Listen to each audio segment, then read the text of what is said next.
folks, how's it going? This is Bill once again with the Nintendo Super Power Club Challenge channel. Today we're going to be taking a look at a title on the Super NES in the RPG genre, which is the first of its kind in the series up to this point, called Illusion of Gaia. So this game is one that was introduced to me by a good friend many years ago. It's akin more to the Zelda series than it is a traditional turn-based RPG like Final Fantasy or even Chrono Trigger. It's a mix of action, adventure, and it has some RPG elements, and the story is fantastic. I absolutely love this game. It's one of my favorites that come out on the system. So with that being said, let's do what we normally do and look at the back of the card here. Alright, so what we're going to be doing is getting to the Moo level, and we're going to be taking on the twin vampire bosses, Jack and Sylvana. The major difference here is that instead of fighting traditionally with the Dark Knight Freedan, we're going to be doing it with Will. Alright, and why is that such a challenge? Well, basically every attack that you do with Will only does 1 hit point worth of damage, versus Freedan, who is considerably more than that. Not to mention Freedan has some other projectile attacks he can use to make the fight a lot easier. So obviously this is a pretty difficult challenge, not to mention there's a time limit attached to the fight. It's a little over 2 minutes, which doesn't sound too bad, but remember, the 1 HP worth of damage per attack doesn't help matters at all. So it can be done.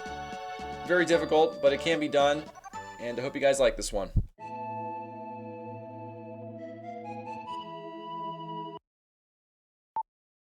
Alright, boss fight. Let's get whacking on those vampires, Jack and Sylvana. Alright, so as I mentioned, 2-minute time limit. You gotta work pretty fast and pretty aggressively here.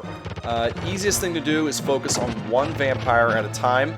I've chosen to focus on the female vampire, Sylvana, here.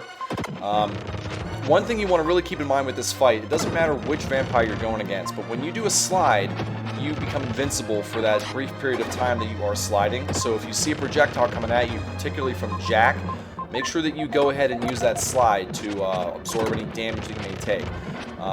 Get in there quickly, hit. You know, again, this is a time-based attack, and just like that, we got 1 down. Sylvana's out of the way.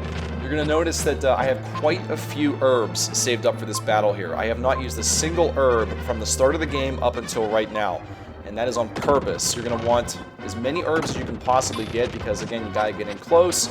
You will be taking damage here, so have those ready to go quickly. Again, I can't say this enough. This is a 2-minute time limit, okay? So get in there. As soon as you see an attack coming, feel free to slide. And I got to be careful. I'm down to 2 herbs already now. And here we go. Hit. Try to anticipate which columns or rows the vampire may be coming down so you can get in there quickly and do more damage. And you're going to see me doing a lot of sliding here. And sometimes I do it pretty well. Other times not so much. That was a pretty good one. That was pretty good. That was okay. That's really all it is. Just get in there, do the damage, and I got about 1 minute left on this fight. Should be okay. Still got 1 or 2 herbs left, so I'm not in any real danger at this point just yet. And looking at what we got left, he's probably got about, I don't know, 13 hit points left. 40 seconds, so it is getting kind of crunch time right now, down to 6. Actually, we did pretty good there. Down to 1 herb. There's no special tricks to this, like I said, no projectiles.